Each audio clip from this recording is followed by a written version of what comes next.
Well, that's a big subject. I think that American movies are not in a particularly good period because the cost of movies is so high. And that started ballooning in the 70s and 80s. Costs a terrible amount of money to make a movie, and also they're going for, broader and broader audiences, as I mentioned. And so the movies have become, when I was back in the 70s, I interviewed an agent named Sue Mengers, Mengers, who was a powerful agent. She said movies are becoming like dinosaurs. She said their bodies are getting bigger and bigger and their brains are getting smaller and smaller. And this was the 70s, and boy, was she correct. That's the way a lot of the movies are now. They're really stupid. Like Transformers 2 is one of the worst, most idiotic films of all time, but it grossed like $800 million.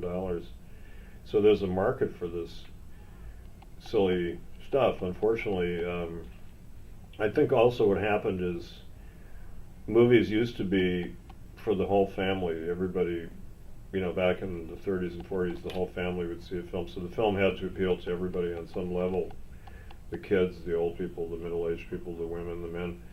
But now it's mainly an audience of, sub-teens and teenagers and young people, which is fine up to a point, but that's like a huge part of the audience, so that's what they make most of the movies for.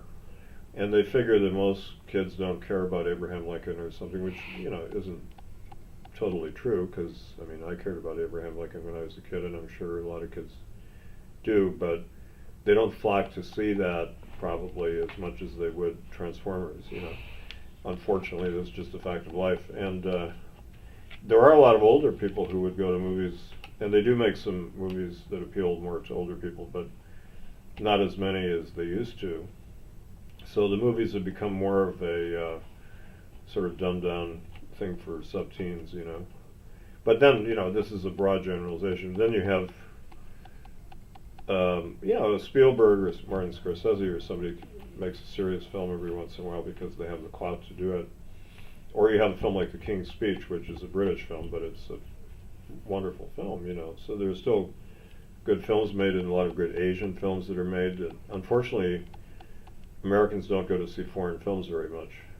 They never did too much, but back when I was younger, there were more art theaters where you could see French films and Swedish films and Japanese films. And the audience isn't all that interested. But we do have things like Netflix and seeing films on the internet where you can get access to films that might have been hard to find when, if you live in Iowa, you can still see Asian films through the internet or through Netflix or something, which is an improvement in some ways.